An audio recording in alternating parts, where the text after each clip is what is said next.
La FRCA, le Crédit Agricole et Groupama vous présentent Terre d'ici.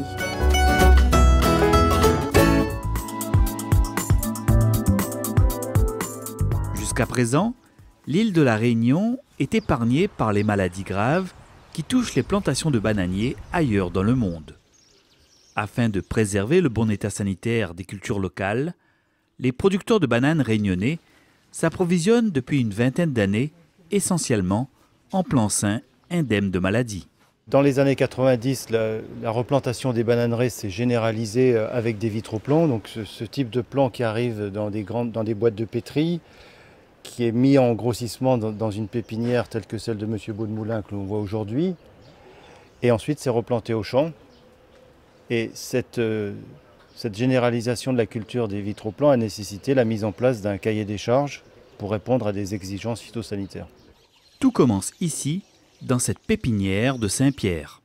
Après avoir pris les commandes des producteurs, Henri Baudemoulin réceptionne et acclimate dans cette serre bien protégée des ravageurs des milliers de jeunes plants de bananiers, des vitroplants produits en métropole. L'aspect sanitaire est primordial puisque nous garantissons l'aspect sanitaire des plants. Les plants sont indexés contre les virus, donc on peut garantir que les plants sont sains, indemnes de maladies, mais pas seulement de virus, mais également de nématodes par exemple, puisque évidemment comme ils sont issus de culture in vitro et cultivés dans un milieu stérile à l'origine, eh bien nous n'avons pas de nématodes.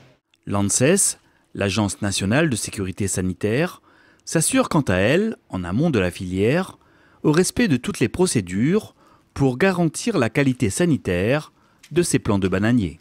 Donc nous, on intervient dans le cadre de ce schéma de sélection où des plantes mères sont prélevées au champ avec une phase de multiplication ensuite, puis de grossissement des vitroplants.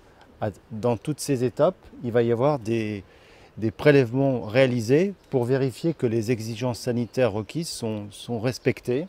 Donc on va contrôler certains virus du bananier transmissibles par pucerons, tels que le virus de la mosaïque du concombre, le banana bunchy top, le banana bract ou le banana strike virus, qui sont des virus très spécifiques du bananier.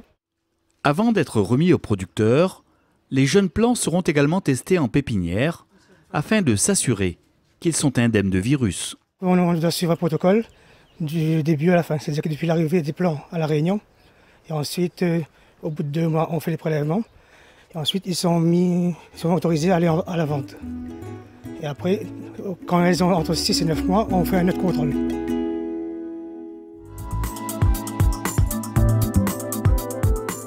Installé à Pierrefonds, José Lito l'Allemand s'est spécialisé dans la production de bananes.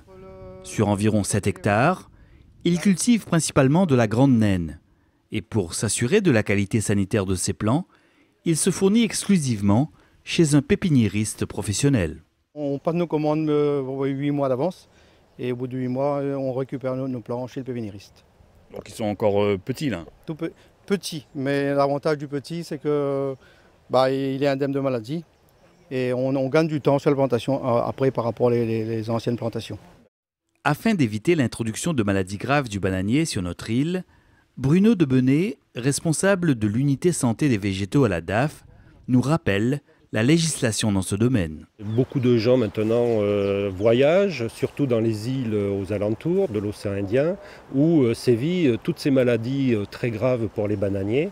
Et donc il est strictement interdit de ramener par voie passager, que ce soit des feuilles, que ce soit des fruits de banane, que ce soit donc des plants ou des rejets. Il est absolument interdit d'entrer ce matériel végétal qui peut transmettre aux bananeraies réunionnaises toutes ces maladies citées.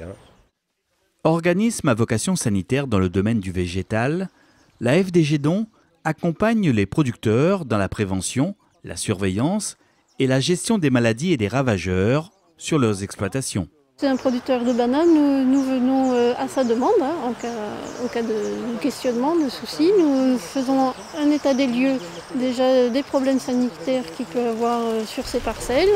Et avec lui, nous voyons la meilleure façon de gérer ces problèmes. Donc, que ce soit des maladies ou que ce soit des insectes. Voilà, nous étudions toutes les solutions possibles et toujours dans le meilleur respect de l'environnement et de la faune auxiliaire. C'est vraiment un gros progrès ces vitraux plans là. Ah, complètement, complètement. Moi j'y étais pas, au départ j'y croyais pas. Quand on me disait ce petit plan, moi on va monter le plan, je ne croyais pas. Je disais non, c'est pas possible. Je préfère planter mon grand bananier, ça va aller plus vite. Et puis finalement j'ai essayé, je ne veux plus retourner en arrière. Aujourd'hui quand la parcelle est finie, je mets le bulle dedans, j'ai des voisins qui viennent me récupérer des plants. Je dis tu récupères si tu veux, mais moi je ne plante plus. Moi j'achète à nouveau mes vitraux plans. On aspire nous à aller aussi vers le bio. Mais le bio, c'est une autre étape. Donc on est en train de travailler dessus dans les années à venir, de faire du bio. Mais bon, on avance tout doucement. Mais aujourd'hui, on est arrivé à une culture raisonnée, très raisonnée. Donc on va franchir l'étape suivante pour partir au bio. Au final, et offrir aux consommateurs un produit vraiment bio.